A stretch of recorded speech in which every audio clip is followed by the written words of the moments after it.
माझ्या 18 पगड जातीच्या लोकांना प्रतिनिधित्व मिळत नाही. एक कुठेतरी स्वर्गीय गोपीनाथराव मुंडे नावाचा माणूस माझ्या नाथरा गावामध्ये जन्माला येतो, बीड जिल्ह्यामध्ये जन्माला येतो. बरोबर आहे ना? बीड जिल्हा, बीड जिल्ह्यामध्ये जन्माला येतो. ज्या बीड जिल्ह्याच्या भूमीमध्ये अरे एका बाजूला भगवान गडावर या माणसानं जावं आणि ऊसतोड मजूर करणाऱ्या माणसांच्या खांद्यावरती हात ठेवावा आणि दुसऱ्या बाजूला मुंबईला जावं. उदयन महाराज खांद्यावर हात ठेवला. उदयन महाराज मी तुम्हाला आमदार करतो, उदयन महाराज मी तुम्हाला मंत्री करतो. कोणी म्हणावं? गोपीनाथराव मुंडेनी म्हणावं. एका बाजूला कामगारांचं नेतृत्व आणि दुसऱ्या बाजूला या महाराष्ट्रामध्ये आमदार खासदार घडवणारी फॅक्टरी. त्या माणसाचं नाव होतं गोपीनाथराव मुंडे. आता बीड जिल्ह्यापुरतं बोलू, आता बीड जिल्ह्यापुरतं बोलू. बीड जिल्ह्यातले जे आताचे आमदार बिमदार कायला आजी माझी आजी माझी आमदार होतेत ना, कुणी केलं तुम्हाला आमदार? कुणी केलं? कुणी केलं? आणि 2024 ला त्यांनी कशी परतफेड केली? बरोबर आहे का? काय केलं? आता काही माणसांना प्रश्न पडला असेल, हाके सर तुम्ही राजकारणावर बोलायला लागलाय, हाके सर तुम्ही राजकीय बोलायला लागलाय, हाके सर तुम्ही टीका करायला लागलाय. या महाराष्ट्रामध्ये 288 आमदार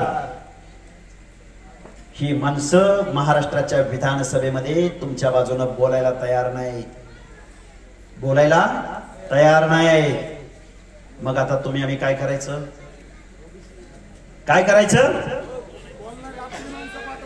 बोलणारी माणसं पाठवायची आणि तुमच्या आमच्या हक्क अधिकारावर बोलणारी पाठवायची. गावगाड्यामध्ये 18 पगड जातीने एकत्र यायचं. माळी साडी कोळी तेली हातकर धनगर सदगर वंजारी लोणारी परीट गुरव घडसे नाभिक सुतार लोहार कुंभार बेरड बेडर रामोशी.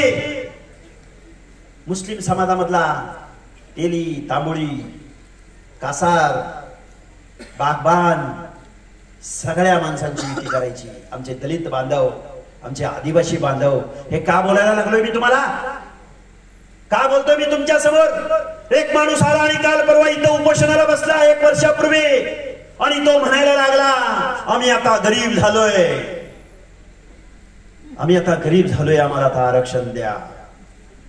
काय झालोय आम्ही? हाच माणूस घनसावंगीचा आमदार किती वेळा निवडून आला ह्यावर कधी बोलत नाही.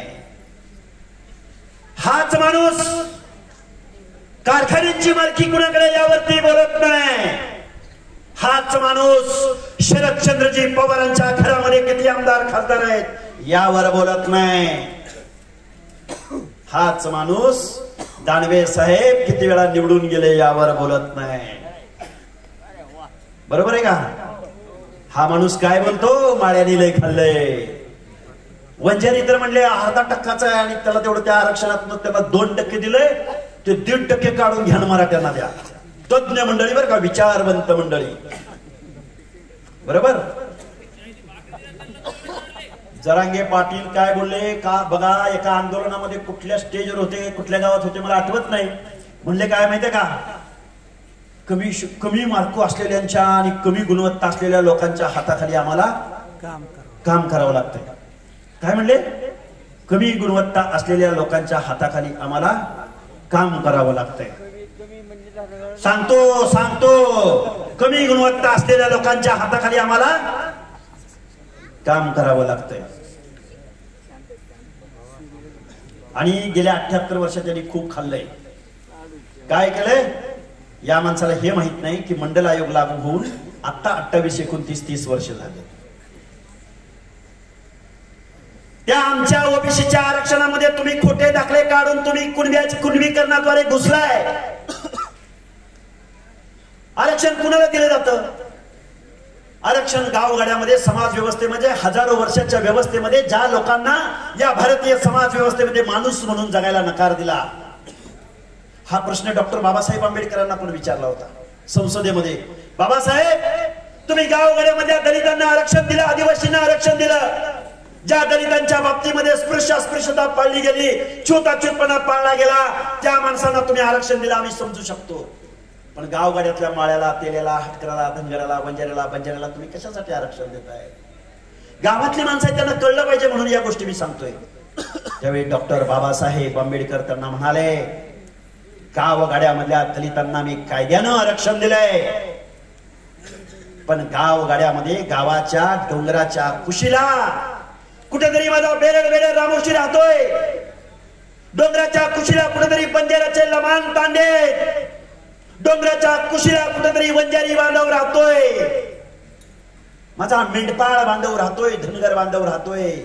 या माणसांना सुद्धा मला विकासाच्या प्रक्रियेमध्ये आणायचंय, त्याला सुद्धा मला शिक्षण द्यायचंय आणि त्याला सुद्धा मला माणूस म्हणून या भारतीय लोकशाहीचा एक आदर्श नागरिक म्हणून मला त्याला उभं करायचंय. म्हणून मी या लोकांना आरक्षण देतोय.